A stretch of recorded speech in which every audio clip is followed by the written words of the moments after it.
Welcome, everyone. I just want to mention that this session will be recorded today, and we'll give it another minute or so for people to join, but just want to welcome everyone. My name is Jody. I'm with Pearson VUE, and I'll be helping to facilitate the call. And we're happy that you could join us today. Thanks.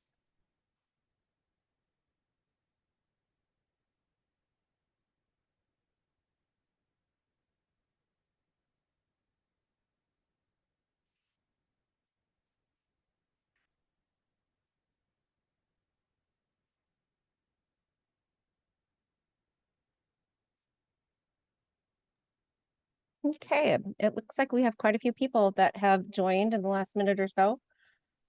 Just a few housekeeping items. All attendees are on mute, so please submit any questions that you have for our presenters through our Q&A feature on your screen. We will not be monitoring chat, so we would appreciate if everybody would use the Q&A. And also, the webinar is being recorded, like I said before. And good afternoon and welcome. And with this, I will turn it over to Carrie Dahl, who will start us off. Thank you. Hi, everybody, and welcome. This is a webinar for the Wisconsin DSPS trades, and we're going to talk a little bit about the exams themselves and how individuals register for those exams, the process that you'll go through, and what happens at the exam center. So what I'd like to do first is, number one, welcome you, and then kind of go over that agenda. So we're going to start with a welcome from the DSPS team. Then we'll talk a little bit about Pearson VUE and who we are as the test vendor provider. And then Aaron Peterson, who's on the line, will go over the full scheduling and examination process step by step. And then we will open it for questions. If any questions pop up during the presentation, we are monitoring the Q&A section, so please feel free to drop those in at any time. And I wanted to do a quick introduction. We have both teams available today. We have Wisconsin DSPS with Secretary Harris, who is going to be opening the session on the next slide and talking a little bit as a welcome. We have Sarah Berry, who is the Division Administrator for Policy Development at DSPS. Brendan Piper, who is our Division Administrator for Industry Services. And then at Pearson VUE, I am a Business Development Manager and work with the team at DSPS. Aaron Peterson is the program manager and does deep dives and works very closely with the DSPS team. And Paula Cisneros, who is our vice president of regulatory program management. And I'd like to turn it over to Secretary Harris to make some comments and give a big introduction. Thank you, Carrie. And I'd like to start first and foremost with a big thank you to the entire Pearson VUE team for their willingness to jump on and really to pull this together. So for folks who are joining us on the call, I think it's important to note that Pearson VUE has been a great partner in this effort and has actually came to us with the idea of hosting a session to provide more information to our exam participants who are joining us. I'd like to also thank all of our exam participants for or interested folks for joining us. I think it's important to point out that many of the folks on the call are folks who help students in one fashion or another, whether they are work at the local union hall or they work for an apprenticeship program or some other type of program that helps to educate students. These are really the frontline staff that have joined us today to get information out to students on how to engage in the exam process. So we're grateful for your engagement in this process. Next, I'd like to just focus a little bit on the history of this. I think it's important to note that going back at least a few years, at least certainly during my time with the department, on and off exam availability has been an issue for students seeking to take an exam, both from a testing spot standpoint, but also from a location standpoint, with some students driving hundreds of miles to take exams. And so our partnership with Pearson VUE is really the department's effort to alleviate that bottleneck for students and provides access to more than 50 exam sites. Now, I will be the first to raise my hand and say with any new process, There's always going to be some hiccups in terms of the rollout, both from an information standpoint and a consistency standpoint. And I think that's one of the big things that we're hoping to do here today, is to provide a little bit more information. I know we're recording this session, so we certainly are going to seek to get this out, emailed out to folks who attended here today, but also then distribute this widely so that as students have the opportunity to take these exams and really achieve their dreams, they're empowered with the most accurate and most useful information. So with that, I'm happy to turn the floor back over to Carrie. Thank you very much, Secretary Harris. We are thrilled to be a partner of DSPS and offering these exams. So let's dive in. I'm going to do a little bit of an overview of Pearson VUE as an organization. So we deliver exams all over the world for various different professions, technology, medical, trades, regulatory, etc. So we have about 21 million people a year that we deliver exams to, about 20,000 test centers, PPCs, which are our Pearson VUE testing centers, as well as our partner sites, and over 180 countries. So this number keeps getting more impressive, but that's one exam every 1.5 seconds globally. So we have a breadth of areas that we focus in, and if it's a high stakes exam, chances are we may touch it. So I did actually put together a slide that lists some of our national business partners and those exams that we offer in the state of Wisconsin. So with the DSPS, that's a Wisconsin-based testing within the state itself, but we actually test in the state of Wisconsin many different exams, and a lot of those are our national or international business partners, such as NCSBN, the Board of Nursing in the Wisconsin DSPS area. We have pharmacy, we have social work boards, National Registry of or Emergency Medical Technicians, or EMTs, and we work with the Wisconsin Department of Health on that, all the way down to the Department of Real Estate and Appraisers, as well as DATCAP and the Agriculture and Pesticide exams. So we have a lot that we do within the state of Wisconsin. And this map is one of my favorite examples. I enjoy maps. I think they're a good visual. So we have a vast testing network within the state, and they're broken up into two different types of testing centers. You'll see that we have 6 Pearson owned and operated test centers. And what that means is those test centers are strictly Pearson exams. So they are owned and operated by Pearson VUE, staffed by Pearson VUE, and hold our high standards as far as the security, the layout. Everything looks very much the same. The layout may be a little bit different, but down to the wall color, down to the art on the wall. If you were to walk into a Pearson VUE testing center in Madison or in Portland, Oregon, it's going to be very familiar to you because we keep that consistency throughout. You'll also see the other options. We have 45 Pearson VUE partner sites, which means that we're partnering with, in most cases, colleges and universities or technical schools, training sites, training centers, places that hit also our standards for exams as far as security goes, the checking in and checking out.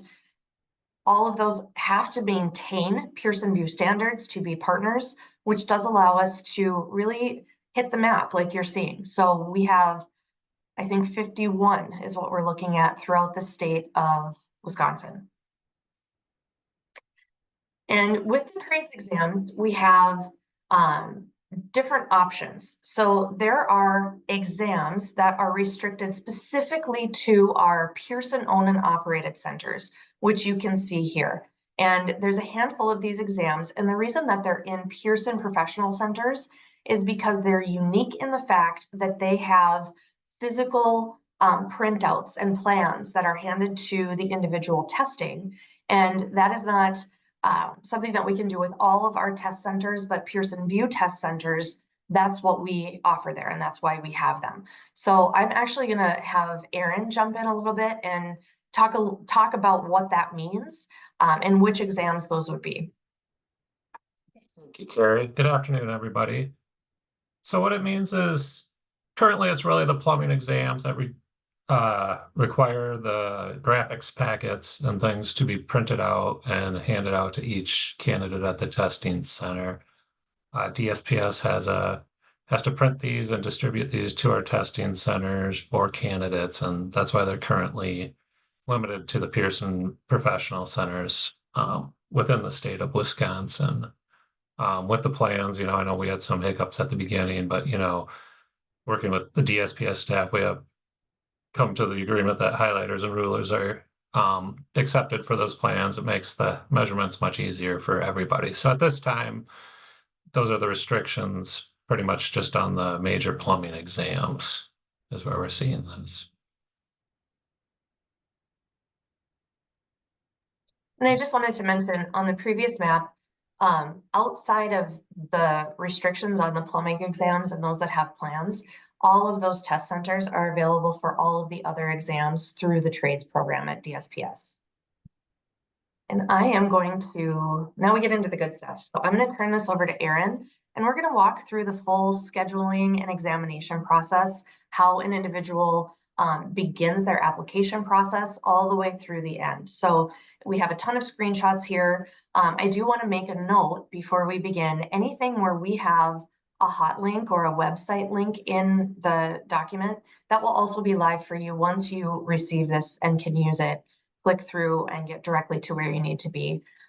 There's also, toward the end, we have a great video that we have linked to as well, which walks you through visually and through audio through a check-in at a test center. So while we're also talking you through the process, we did link to the video, which everyone can watch at their leisure. So Erin, here you go. All right. So the process begins for a testing candidate when they're filling out their application with DSPS and the licensee system. During the process, a candidate selects whether they want to test at a DSPS location or a Pearson VUE location.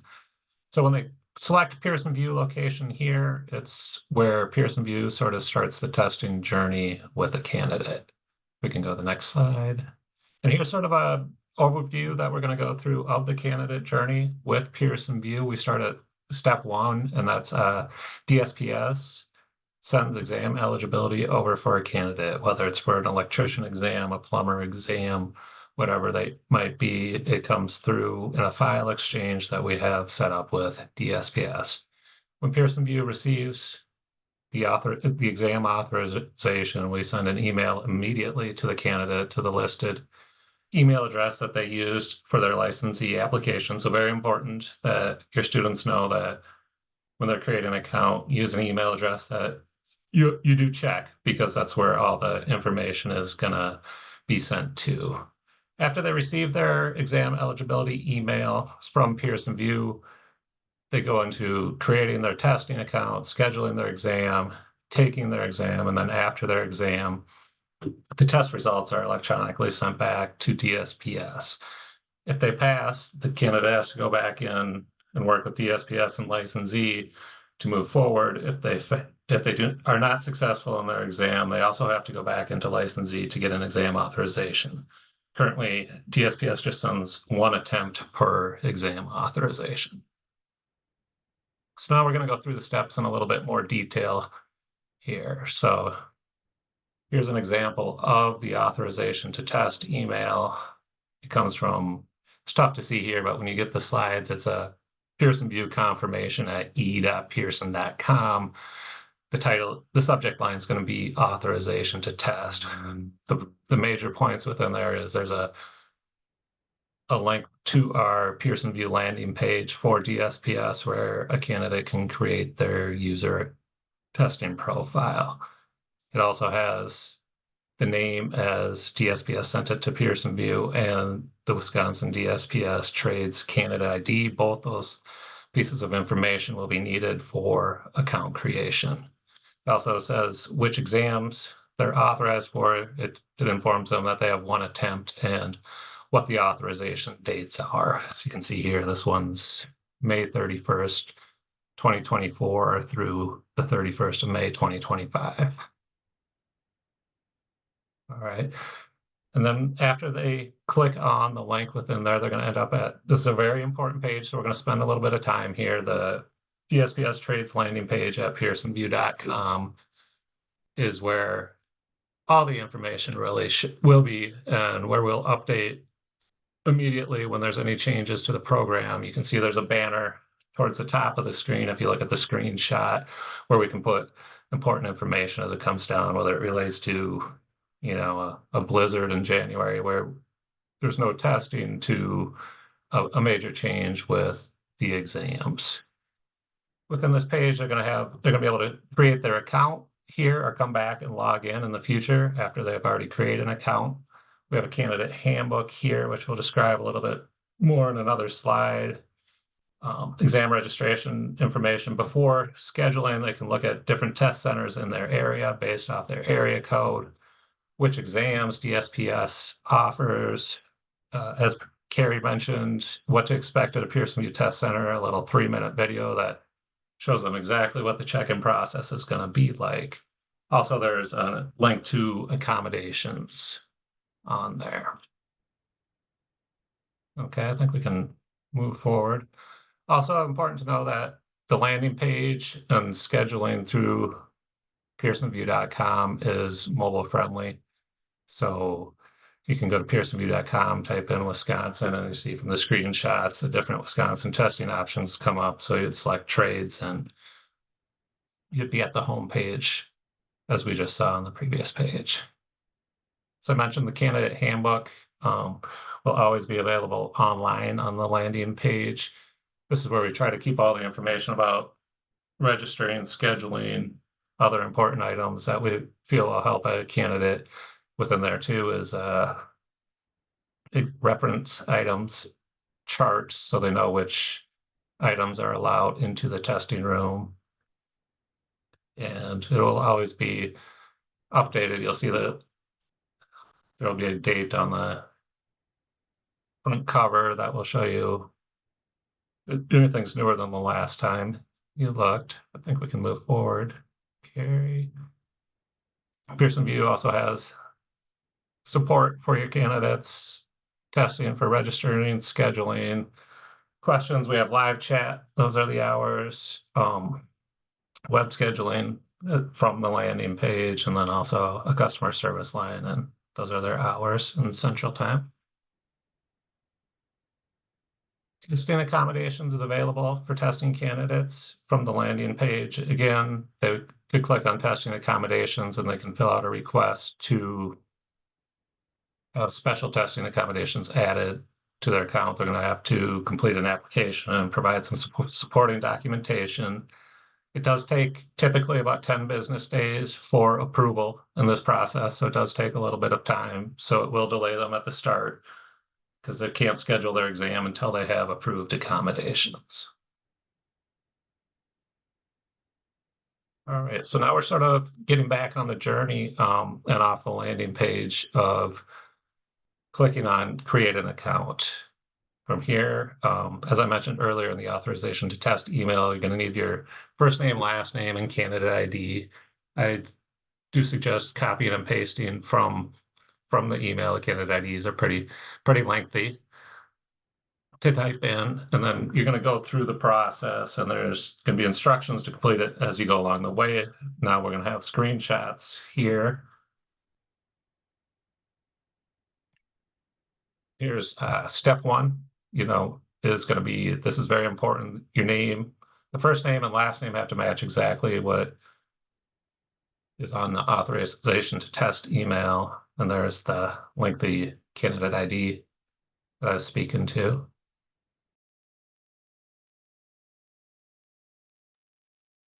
After the candidate clicks next, they are going to have to agree to some policies and procedures. All of these will have to be checked to move forward. I think you can skip forward. I think there's 2 carries. So all those boxes, 5 or 6 boxes, will need to be checked. and then click the agree. That's the only way to move forward and create an account. And I think it's going to confirm the address is going to be pre-populated on what DSPS sent Pearson VUE. And then they're going to just confirm all that information, go through, set up their username, password, and security questions. Then after that's done, they're going to get this message saying, success, you have created your web account. So then they're going to click on forward, and this is what we call the dashboard. So here's very important moving forward for a candidate. All their information's going to be in here. You look at on your right side under my account. There's a lot of different links. You can, they can manage their profile, their login information, email preferences. The exam history is a list of exams they've taken in the past. They can get previous score reports here from any of their exams, and any scheduling and any receipts that they require. And then if you look over here in the main section, we have the 2 pre-approved exams for this individual here. So to move forward, if they wanted to schedule one of those, they would click on which one they wanted to schedule first. So like journeyman electrician, they would click on that, then it would move forward to the next screen where they're going to have to agree to the testing policies, which just describe, you're going to need an ID, a photo ID with signature to enter the test center, the 48-hour reschedule and cancellation policies. And when they move forward, they will select the language of their exam. All the trades exams are available in English or Spanish. So they make their selection here. And then they get to choose their testing location. So the first screen is, if you look towards the top here, it's going to have the search function. It's going to populate the individual's address from their profile, and then it's going to show them the closest locations to them. They can select up to 3 at one time to display appointment dates. If you wanted to search, for some reason you're going to be in a different part of Wisconsin, you can put new information in the search bar, click search, and a new list based on distance will populate for the individuals. So after you select a couple testing centers, you're going to see here you have Pearson Professional Centers, Madison, and then Madison College South. So the one with the box around it, that's whose schedule we're seeing down below for that October 2024, and the dates available. If you wanted to switch, you would just switch to the Madison College, and it would show those dates available, and you can move forward through the dates. Like we can move forward, please, Carrie. And then at the bottom of the screen is the appointment times. They can view it in either a 12-hour clock or a 24-hour clock. Again, something that can be set from preferences as well. And it's going to display the first available appointment here. If they want that appointment, they're going to click book this appointment. If they want to look at other times, maybe 8, maybe they're not a morning person, maybe they want to go at 10 or 2 or something along those lines, they can click explore more times, and other options that exam center will display for them. So here we're going to go with 8 a.m. Sounds great to me. I've had my coffee, and we're going to book this appointment. And then we're going to get a confirmation screen, sort of your shopping cart. And it's going to have the exam name, which language you selected, how long the exam is, the where and when of it, and the price. Can change your appointment from here. Again, it gives you another option. Let's say we wanted to take another exam, we could click the add another exam and try to schedule another exam, but that would be back to back, so I wouldn't advise that. That'd be on top of a 4-hour exam.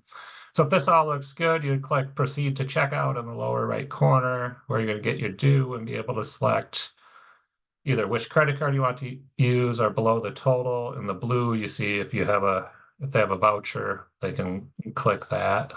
So they're just going to select their payment method, fill in the details, and click next. And again, they're going to get one more confirmation showing that their total is due.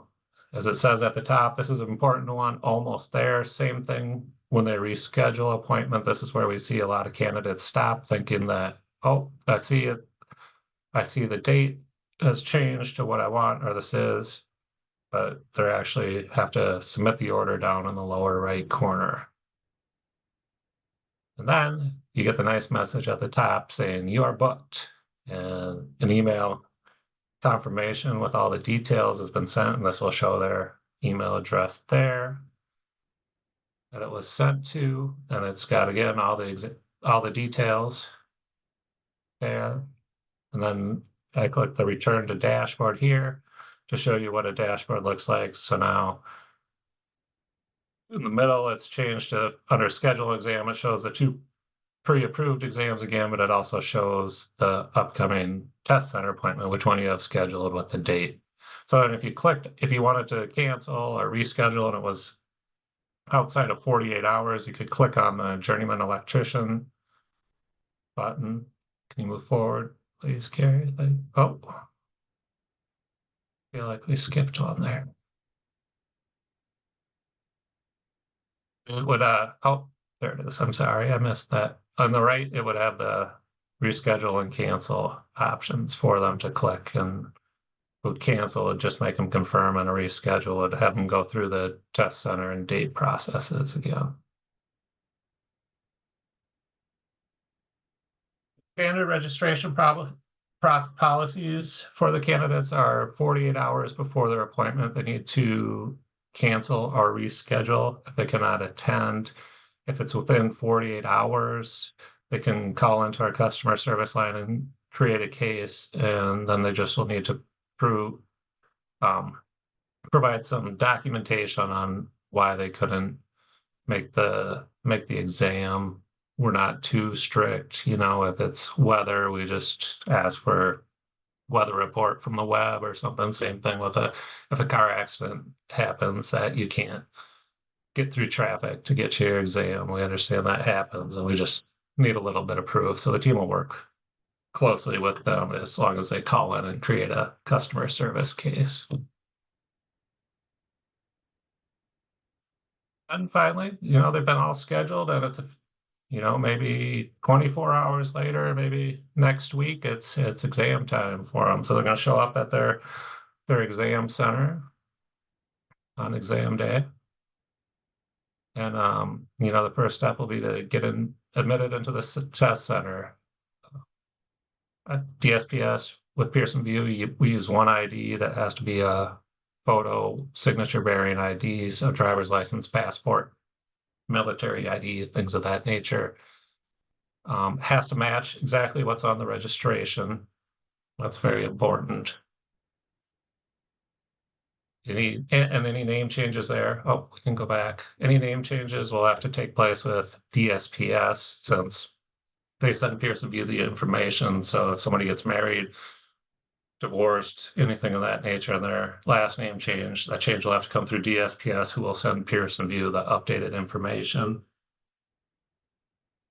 During the admissions process, they're going to have their photo taken and digital signature captured. Digital signature is going to be compared against the signature on the identification. All personal belongings will be stored in a locker that does have a lock on it. Candidates need to arrive 30 minutes before their exam time to allow time for check-in. If they arrive more than 15 minutes late for their appointment time, they may be turned away by the staff. They also agreed to testing rules to that, and then right before they go into the exam center, they're going to just perform a little self-check in front of the test administrator, just pretty much, showing what's in the sleeves, any hoods or anything like that, turn out front pockets, and just a little pat down around the waist just to show that you're not trying to sneak a phone or anything and like that. And again, this process is displayed in the video that's linked here, so I do recommend that just to sort of to see the process of what it's like.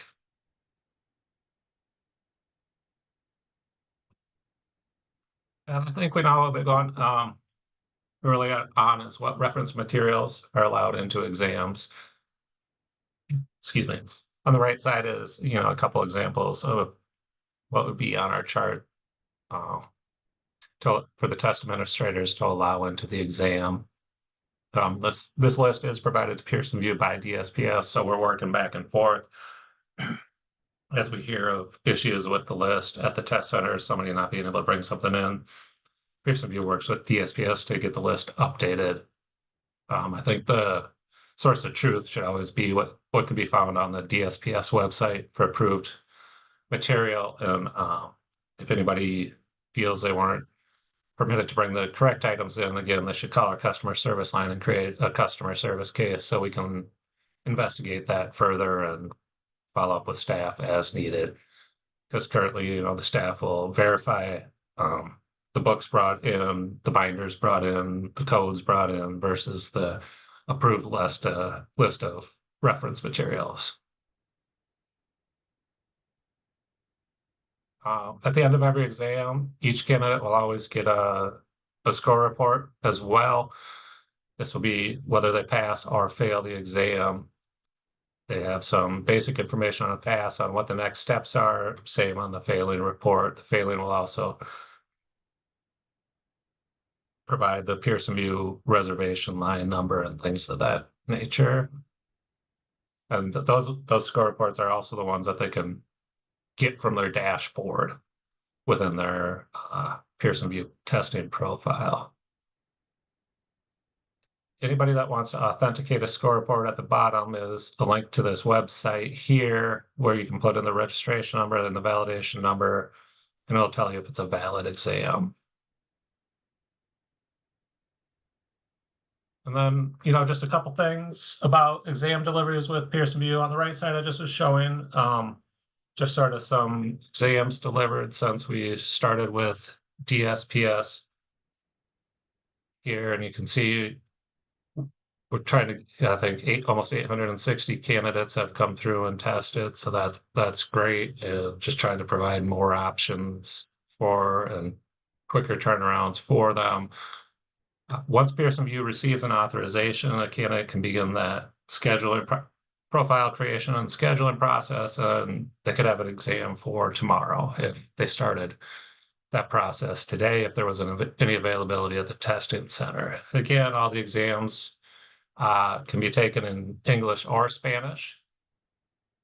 For retakes, again, any candidates will have to reapply through their licensee account so that Pearson VUE receives a new exam authorization letter.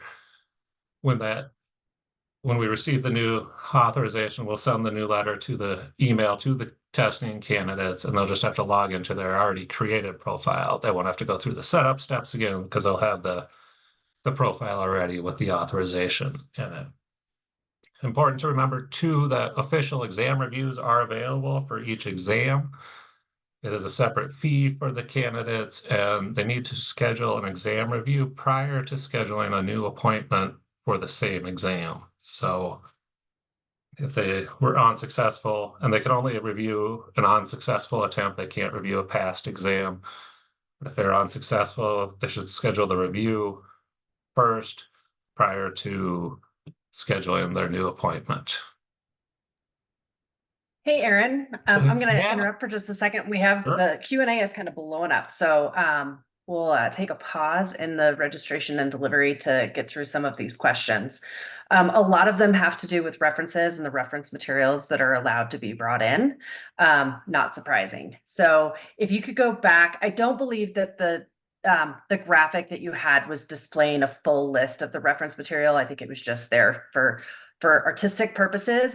So I think the answer to the one question is check the link that was referenced on that slide, and it will have the full list of approved references for each of the various DSPS exams. There was another question asked about information sheets. Will information sheets still be allowed during the exam? Example, math formulas for mound sizing. And then one other question about the materials being brought in and the condition that they must be in. Can they be annotated, highlighted, tabbed, etc. So I think Sarah might be best poised to answer at least one of these. So we'll let Sarah go first, and then Aaron, you can fill in behind her. Yeah, so we've received a lot of really constructive feedback from all of you and much appreciate it. And we are going to broaden a bit what we're allowing into the test centers to better reflect what we had allowed previously. I do believe though, and Aaron, you'll have to help me with this, but I don't think you can have tabs on your documents, but I don't see a problem with highlighting in a document. Aaron, what is Yeah, the, that's correct. No tabs, just no loose leaf paper. Within there, no tabs. No writing utensils. We are starting to allow the same items. Just met with this DSPS staff at the end of last week to allow those items in for reviews as well and things of that nature. yeah, we're really trying to respond to the feedback we've received and make sure that that folks have a consistency with what they thought to be allowed and what is allowed. And I have to admit, Pearson VUE's been really great working with us on this. It's an unusual thing that we have such a comprehensive open book exam process. I don't think you guys administer a lot of tests of that nature, right? Oh, this is pretty unusual, and that's why, our test center staff, had a couple heart palpitations early on, like, whoa, we usually don't allow anything into our exam centers. So this is outside the norm. So there's been some growing pains in regards to that. But really what our staff's trying to do is to read their reference materials. So, the work we're doing in tandem with DSPS, I feel like we're getting close to turning that corner and helping the people out there test with consistency, whether they're taking that at a DSPS site or a Pearson VUE site. And that's really what we're trying to strive for when it comes to the reference materials. Hey, Brandon, I see one of the questions here says there are tabs on the code book. Do you know anything about that? I don't. I imagine it's the off-colored Wisconsinism sheets that go out after a new code is published. I don't believe they're tabbed though. I believe they're just a different color sheet.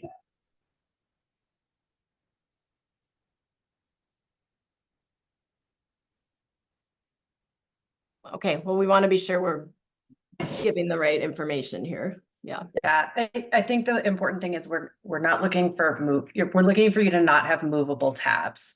Of course, the goal here is to, as much as we're able, prevent you from taking that movable tab and moving it from whatever you had marked to perhaps the answer to the exam.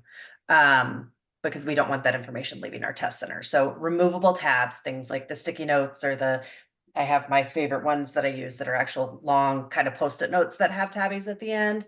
Those are not okay. They need to be permanently affixed tabs, or of course, section tabs. If you have it's a tab that's permanently attached to divide chapter 1 and chapter 2. That's very different than marking tabs.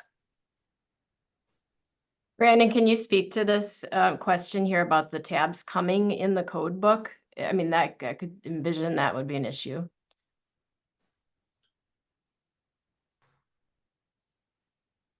Yeah, I'm unaware of what that's referencing.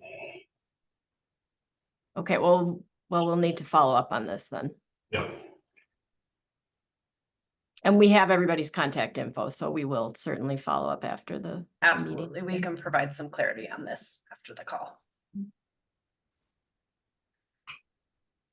There were a couple of other questions I think that got answered, but they had to do with scaling and measurements. And I think, Brandon, you've taken care of that, but because not all of the participants can see that, did you want to talk about scaling or measurements or what's in the handout packet? So we converted, so this is specifically, I guess, at least most of the complaints we've got have applied to plumbing. There's questions in the plumbing exams that require scaling. It's not possible on the electronic format that the tests are taken. We've tried to supplement that by providing a paper packet to allow measurements. We've received questions saying that packet is not covering all the questions where scaling is required. So we're going to look into that. It's been mentioned for the journeyman plumber exam. We're going to have staff take a look at that and see if there's still questions that are hanging out there that aren't addressed by the packet. I thought we sent all of the images, like 30 pages of I was images under the out to each impression of the that test packet centers. was going to cover all questions that required scaling. So if we were incorrect about that, we need to remove those questions or replace them with something else. I want to jump in there. Justin Gavin had sent a question through the chat, and I was going to move that into the Q&A. However, I'm not able to paste it with the rule that I have. So Justin Gavin had asked, can they have different colored sheets? Colored sheets of paper. And yeah, I think there's another one that's in the chat now. So if we can move the Q&A to the Q&A and stop using the chat, we're really not monitoring it. So Aaron, I can't recall, are loose leaf papers being brought into the exam centers for this exam? Okay, everything should be bounded. It needs to be bounded, so. Which Yeah. could I be think in a that- binder. Which is our binder. If We things do are allow printed out, binders, That's but fine. Yeah, so you could, theoretically, you could use a different colored sheet as again, a chapter separator. What we're looking for here is we don't want folks during the course of the exam opening up that binder and moving that different colored sheet to the section of the binder that contains the answer for the question that they were presented during the exam. And the short answer on the uglies guide is yes. Those will be Yes, allowed. and the question was, will the reference guide for Oh, electrician sorry. codes be allowed? Yes, The thank ugly, you. sorry, Sarah, not everybody No, can see the thank you. Q&A, only we can. Yeah. There was a question asked about scientific calculators. Aaron, can you talk about the type of calculator that's allowed to be brought into the testing center? off the top of my head, I think scientifics are permitted. I think I was told by the DSPS staff, just not the, I don't even know, I'm sorry, the Programmable. proper name for them, but there's some special contractor type calculators out there that do a lot of this calculations for an individual, so they're not allowed in there. But scientific should be fine as long as there's nothing in the memory. Our staff will, during the check-in, of the calculator, will make sure that there's no memory or anything saved in the memory. Great, thanks. Okay, so we've answered uglies.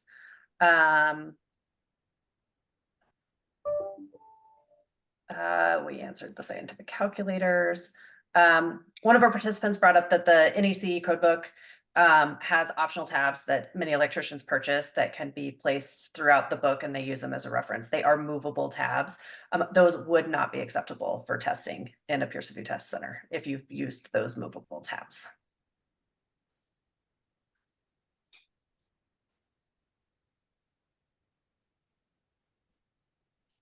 And then there was another question, which I think, Sarah, you answered already, but just trying to be clear that we're trying to make the experience the same, whether you're going to DSPS or you're coming to a Pearson VUE test center as much as possible. So the materials should be the same, and we're working to clarify that right now. The materials and the format of those materials should be the same, whether you're going to DSPS or you're coming to a Pearson VUE test center. Aaron, maybe you could clarify this though for me. I know that at those satellite sites, there is a limit on the number of documents you can bring with you. Is that correct? Like number of books or binders? Typically, I think it's 3 to 4 books binders at our third-party testing centers. So at that this is time. something, I mean, there are some of our exams that have 7, 8 items that are allowed. And so that's something to keep in mind. Right. Which is why I think we've tried to look for ways to put things in exams, Yeah. like with the graphics packet that then we didn't figure out. And I think it's that ebb and flow to determine how to put it all in a computerized, computer-based testing, and working through some of it, so with that graphics packet and everything like that, which I believe came out about mid-September, was it, Sarah? I think. Yeah, it was. Got graphics packets out to the sites that so that candidates could actually measure, physically measure on those packets. So I think there's a question about early September. So yeah, things have changed a little bit since early September for us. And I will just say in general, we really appreciate your feedback. And if your students have questions or are seeing any issues, please do bring them to Brandon and I. Let us know. We want the testing experience to go well.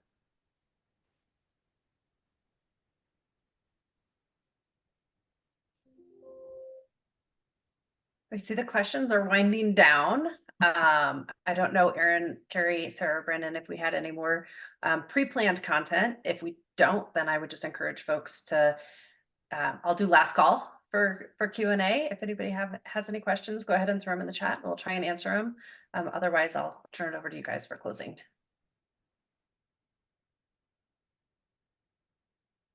Well, thanks everyone. We really appreciate the participation today. Like I said, we're really grateful for the stakeholder communication that we've been receiving. That is critical for us to understand that we've had a lot of changes here at the agency with licensee, with this Pearson VUE exam situation. We've had a lot of changes, and with changes, as Carrie and Erin said, there are always going to be some hiccups. And we really appreciate your participation and your partnership in making the process go as smoothly as it can for all of our apprentices and learners out there. Brandon, do you want to say anything? Yeah, I just kind of wanted to reiterate what the secretary said in our opening. That we did this in an effort to get more exams more available for more people with a shorter drive time. So I know it's not perfect, but please bear with us. We're really trying to do this for everybody on this call. And like Sarah said, we do appreciate the feedback. We want to make this as correct as possible. So your input's necessary for that, and give us a little time on this, and I think everybody will be happy with the end product.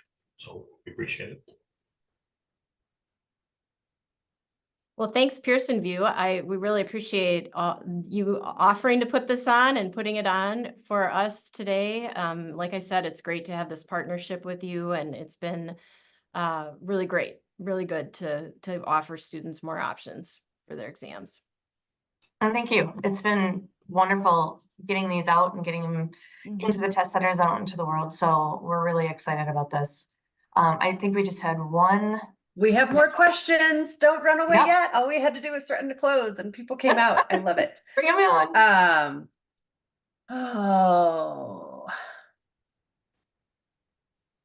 Yes, you can. So one is that after this meeting, and we'll have somebody reach out to you after this meeting.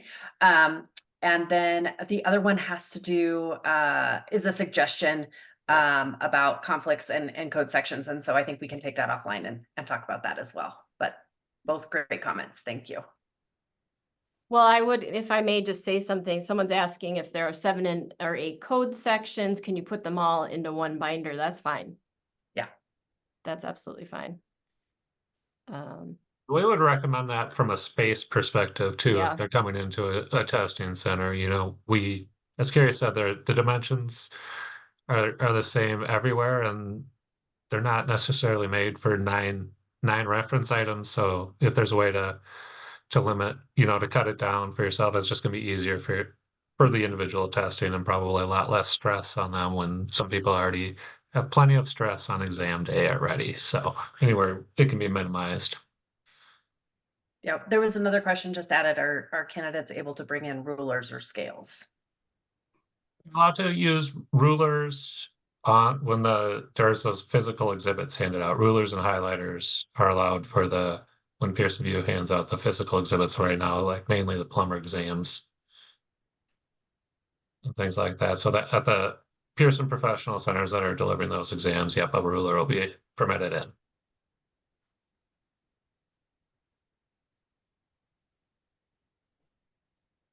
We'll leave it open for a couple more seconds. Yep, I think, would it be safe, Paula, to say last call? Last call. Oh, there we go.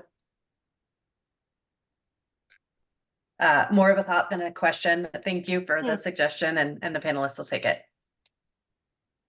Sure, there's a suggestion that we have the code sections available at the testing site, so there's less confusion. That's certainly something we could consider, but we haven't to date. So thank you for the suggestion.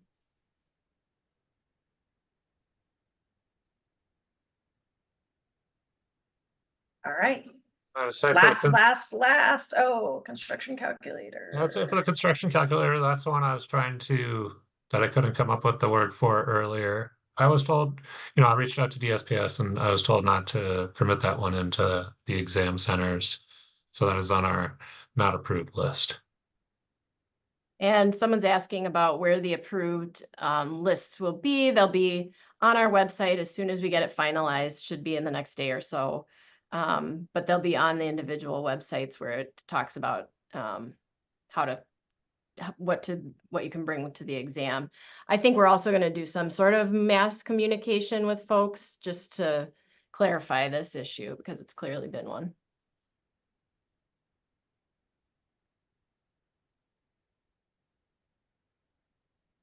Okay.